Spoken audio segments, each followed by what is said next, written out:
शुभ प्रभात मेरे प्यारे विद्यार्थियों। आज मैं अपने सेमेस्टर 6 के विद्यार्थियों से मुखातिब हुई हूँ। मुझे उम्मीद है कि इस कोरोना बंदी में आप स्वस्थ होंगे और अपने घर में सुरक्षित होंगे। चूँकि कोरोना बंदी हमारी चल रही है, इसलिए हम लोग यह क्लास ऑनलाइन आप लोगों तक पहुंचाने की कोशिश कर रहे हैं। आपका बहुत बहुत स्वागत है मेरे इस क्लास में। मेरे विद्यार्थियों, मेरा नाम डॉक्टर संध्या सिन्हा है और मैं आपको सेमेस्टर 6 के इलेक्टिव पेपर DSC 3 जो आपका स्पेशल पेपर है, उसके खंड क का अध्ययन करवाऊंगी।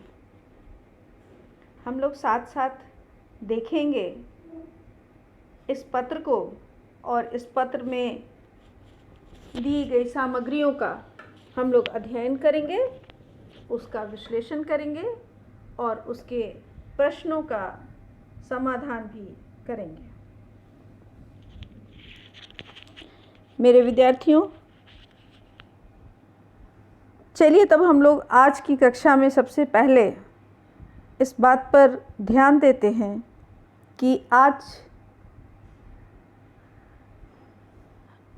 सिलेबस हम लोगों को क्या पढ़ना है। पहले हम लोग आज की कक्षा इसी बात पर पूरी हम लोग रखते हैं, केंद्रित करते हैं कि हम लोग को इस पत्र में पढ़ना क्या है और इस पत्र को में पढ़ने में क्या क्या हम लोगों को सोचना है, किस तरह के हम लोगों का मार्किंग प्लान है, यूनिवर्सिटी ने किस तरह के एग्जामिनेशन, किस तरह के प्रश्न पत्र की योजना बनाई है, अंकों का विभाजन किस तरह से है, और इस पर आज हम लोग चर्चा करेंगे। फिर अगली कक्षा से हम लोग विषय वस्तु केंद्रित हम लोगों की कक्षाएं होंगी। देखिए, ये आपका सिलेबस मैं आपके सामने रख रही हूँ।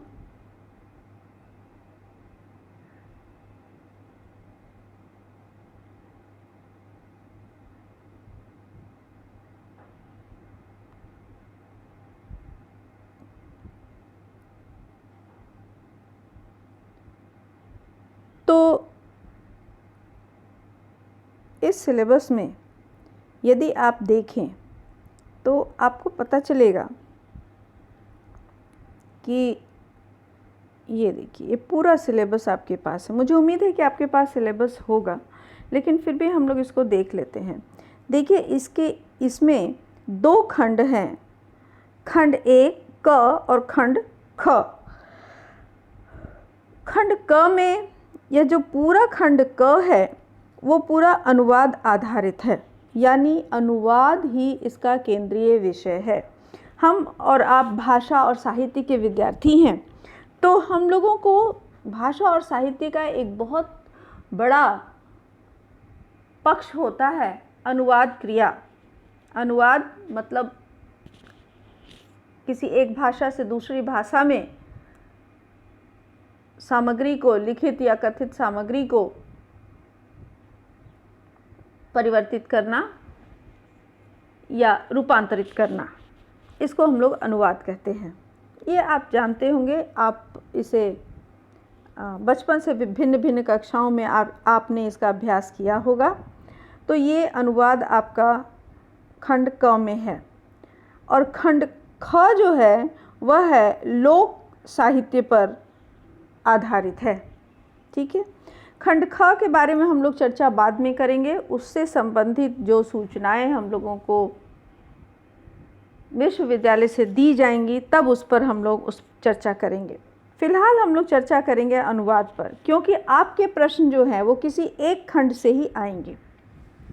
तो किसी एक खंड से जब प्रश्न आएंगे तो हम लोग खंड क पर पहले केंद्रित होते हैं और आपको समझ लेना है कि आपको खंड क पर ही केंद्रित करके अपने इस पत्र को तैयार करना है, इस पत्र का अध्ययन करना है। और इस पत्र का अध्ययन करते समय में जो प्रश्न आएंगे, जो विश्वविद्यालय के प्रश्न आएंगे, उन प्रश्नों को ध्यान में रखना है। आपको प्रश्नों के विषय में चर्चा हम लोग बाद में करेंगे। हम लोग अभी चर्चा कर लेते हैं कि इसमें है क्या। लेकिन ये ज़रूर हम लोगों को जान लेना चाहिए आपको कि किसी एक खंड में का ही प्रश्न आएगा। एक ऐसा प्रश्न पत्र आपके हाथ में मिलेगा परीक्षा भवन में, जिसमें एक भाग में खंड क के सारे प्रश्न रहेंगे और दूसरे भाग में खंड ख के सारे प्रश्न रहेंगे। आपके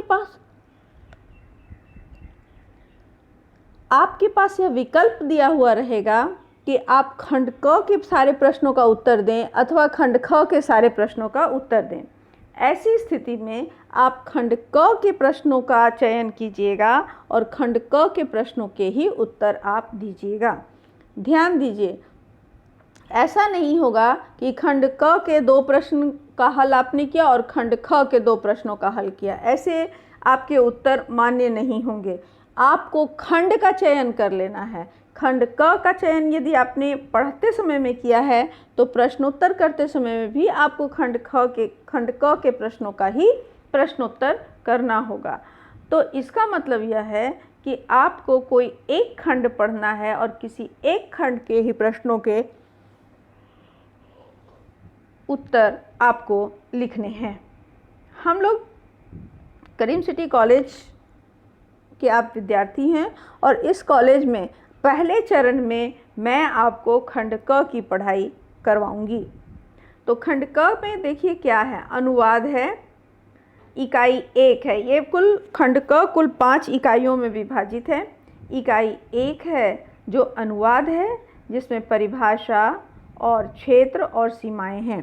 अनुवाद की क्या परिभाषा होगी, उसकी क्या क्षेत्र होंगे और उसकी क्या सीमाएं हैं, ये खंड इकाई 1 में है।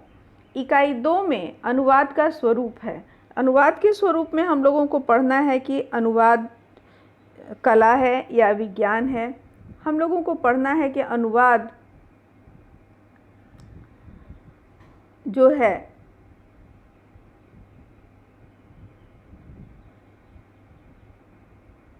अनुवाद तथा समतुल्यता का सिद्धांत, इससे संबंधित समस्त सिद्धांतों को हम लोगों को पढ़ना है और ये देखना है कि समतुल्यता क्या है और इससे संबंधित सिद्धांत क्या हैं, तो उसको हम लोगों को पढ़ना है। ठीक है। इसके बाद हम लोगों को जो पढ़ना है वह है इकाई 3। इकाई 3 में हम लोगों को पढ़ना है अनुवाद की प्रक्रिया और प्रविधि। क्या अनुवाद कैसे की जाती है, उसकी क्या प्रक्रिया होती है और किन किन विधियों का इसमें प्रयोग किया जाता है, किन किन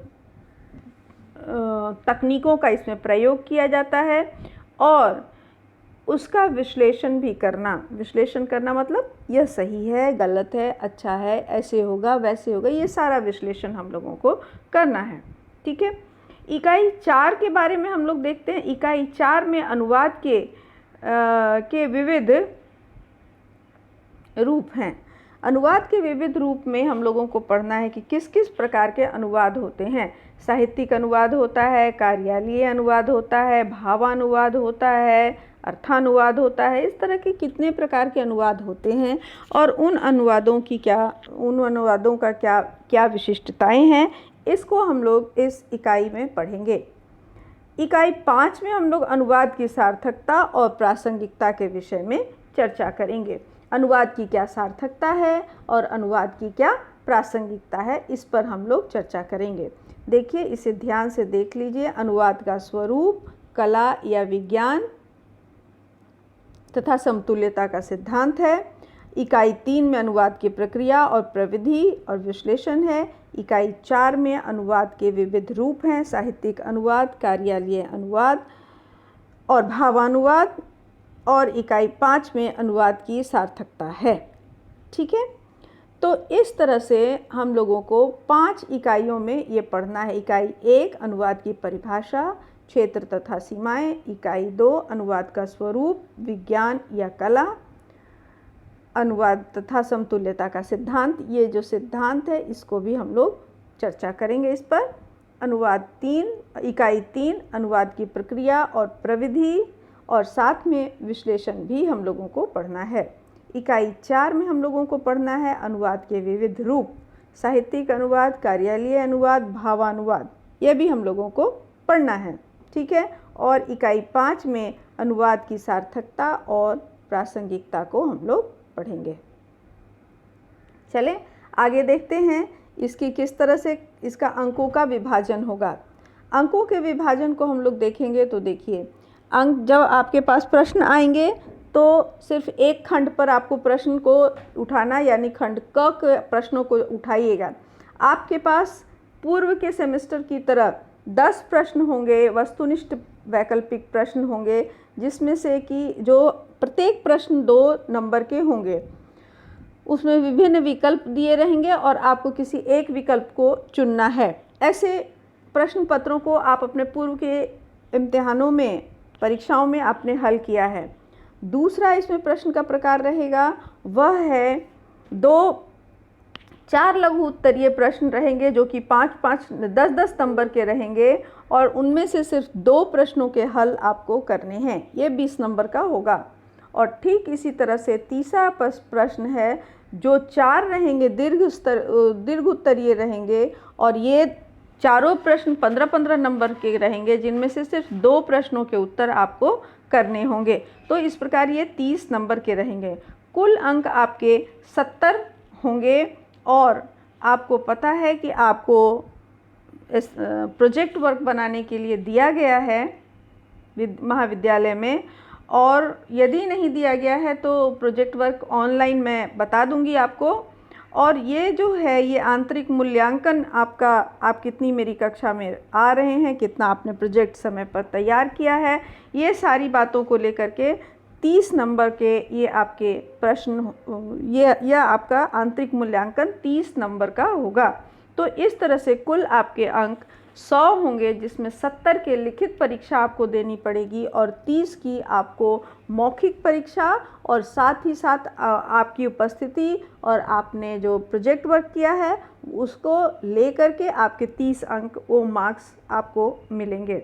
तो इस तरह से आपने देख लिया कि क्या अंकों का विभाजन है। चलिए अब आगे देखते हैं। आपको पाठ्य पुस्तकें, आप चाहें तो इन पाठ्य पुस्तकों को डाउनलोड आप कर सकते हैं या अमेज़ॉन से आप ख़रीद सकते हैं। अगर आपके पास पूर्व से हैं ये किताबें तब तो बहुत अच्छी बात है, वरना हम लोगों के कॉलेज का लाइब्रेरी जो है वो ऑनलाइन लाइब्रेरी है, इनफ्लिप जो है वो है, और वहाँ से आप किताबें ये सब लेकर पढ़ सकते हैं। आप हमारी लाइब्रेरी के मेंबर हैं, लाइब्रेरी की सदस्यता आपने ली होगी, और आप इस तरह से आप ऑनलाइन जाके लाइब्रेरी का लाभ उठा सकते हैं। तो देखिए, अनुवाद विज्ञान भोलानाथ तिवारी की किताब है। अनुवाद विज्ञान डॉक्टर बालेंदु शेखर तिवारी की किताब है। अनुवाद कला सिद्धांत और प्रयोग डॉक्टर कैलाश चंद्र भाटिया की किताब है। ये 3 किताबें आपके अनुवाद से संबंधित हैं। तो मैं आपसे अनुरोध करूंगी कि ये 3 किताबें अनुवाद वाली आप पढ़ लीजिए या ले लीजिए। कम से कम कोई एक किताब आपके पास ज़रूर होनी चाहिए। पहला और दूसरा किताब में से कोई एक किताब आप अपने पास रखिए। अभी ये लॉकडाउन का मौसम है, इस मौसम में आपको कॉलेज की लाइब्रेरी की सुविधा बार बार नहीं मिल पाएगी। आप ऑनलाइन जाइए, ऑनलाइन जा कर के और लाइब्रेरी से ये सब किताबें डाउनलोड कीजिए और पढ़िए, ठीक है। मैं जैसे जैसे एक एक विषय वस्तु को उठाऊंगी, उससे संबंधित आपको प्रश्न भी देती चली जाऊंगी। आप उन प्रश्नों के आलोक में इन पुस्तकों से उत्तर निकालिएगा, खोजिएगा और उसी पर केंद्रित करके आप पढ़िएगा। विद्यार्थियों, आपके साथ मिलना बहुत अच्छा लगा। मैं उम्मीद करती हूँ कि आपको मेरी बातें अभी समझ में आई होंगी। ऐसा करते हैं कि हम लोग व्हाट्सएप पर मिलते हैं, और यदि आपको कोई जिज्ञासा हो या कोई शंका हो तो आप वहाँ पर मुझसे बातें कर लीजिएगा, ठीक है। बस आज के लिए इतना ही। बाय बाय स्टूडेंट्स, फिर मिलते हैं कल।